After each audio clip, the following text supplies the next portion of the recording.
Occasion ఏదైనా location ఎక్కడైనా తెలుగువారి వేడుక అంటే ఆలివ్ మిఠాయి ఉండాల్సిందే.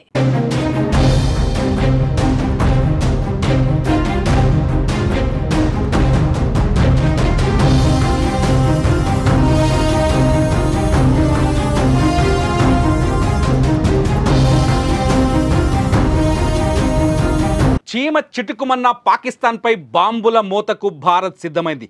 వైమానిక విన్యాసాలతో వాయుసేన శక్తిని, అరేబియా సముద్రంలో నావికాదళం శక్తిని ఇప్పటికే ప్రదర్శించింది.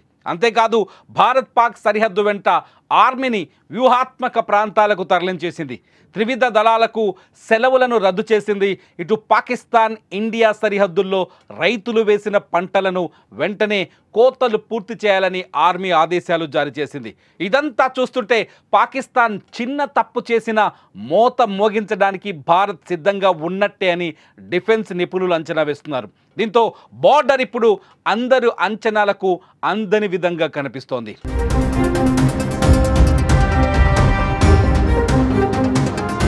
పహల్గామ్లో పర్యాటకులపై ఉగ్రదాడి నేపథ్యంలో భారత్ పాకిస్తాన్ మధ్య యుద్ధ వాతావరణం కనిపిస్తోంది. భారత్ పాక్ సరిహద్దుల్లో ఉద్రిక్త పరిస్థితులు నెలకొన్నాయి. పాకిస్తాన్ ఎప్పటికీ తేరుకోలేని విధంగా భారత్ కఠిన చర్యలు తీసుకోవాలని భావిస్తోంది. అందుకోసం భారత అమ్ముల పొదిలో ఉన్న అన్ని శక్తివంతమైన అస్త్రాలను రెడీ చేస్తోంది. సరిహద్దు వెంబడి సైనిక దళాల మోహరింపు ఎక్కువ చేసింది. ఇప్పటికే దేశంలోని పారామిలిటరీ బలగాలకు సెలవులను కూడా రద్దు చేసింది.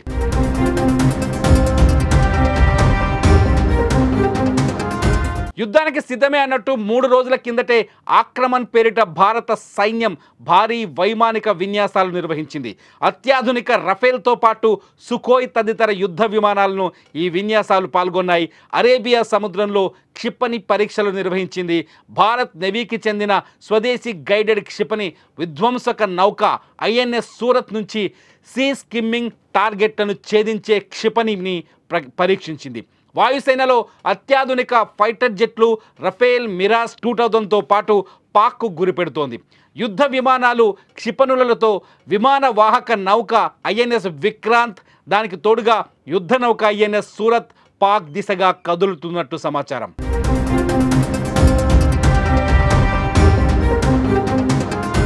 ఇప్పటికే ఆర్మీ చీఫ్ ద్వివేది శ్రీనగర్ చేరుకున్నారు. ఎల్ఓసి దగ్గర పరిస్థితులను ఆయన సమీక్షిస్తున్నారు. వివిధ దళాలతో సమావేశాలు నిర్వహిస్తున్నారు. యుద్ధానికి మేము సిద్ధమని ఇండియన్ ఆర్మీ వీడియో కూడా విడుదల చేసింది. కేంద్ర ప్రభుత్వం త్రివిధ దళాల అధిపతితో పాటు ఆర్మీ, నేవీ, ఎయిర్ ఫోర్సులకు చెందిన అత్యున్నత అధికారులతో సిడిఎస్ భేటీ అయ్యారు. కేంద్ర రక్షణ శాఖ మంత్రితో సిడిఎస్ జనరల్ అనిల్ చౌహాన్ సమావేశమయ్యారు. సోమవారం మోదీతో కూడా రాజ్నాథ్ సింగ్ భేటీ అవ్వడం ఉత్కంఠతను నెలకొల్పింది. ఏ క్షణమైనా కీలక ఆదేశాలు వెల్లడయ్యే అవకాశాలు కూడా కనిపిస్తున్నాయి.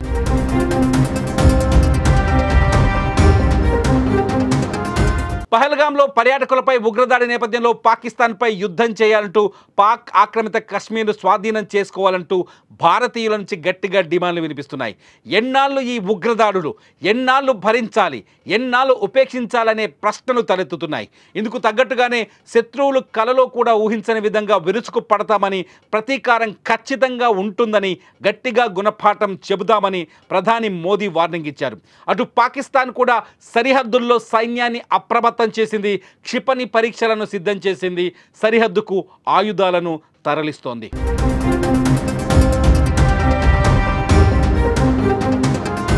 బోర్డర్లో ఉద్రిక్తత పెరుగుతున్న నేపథ్యంలో సమీప గ్రామాల్లోని రైతులకు కూడా భారత భద్రతా దళాలు అప్రమత్తం చేస్తున్నట్టు తెలుస్తోంది.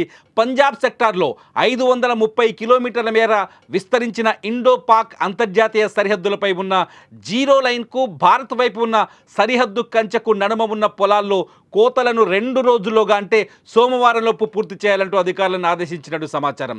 ఈ నియంత్రణ రేఖకు ఆనుకొని సుమారు 45,000 ఎకరాల సాగు భూములున్నాయి. వారంతా అక్కడ గోధుమలు పండిస్తున్నారు.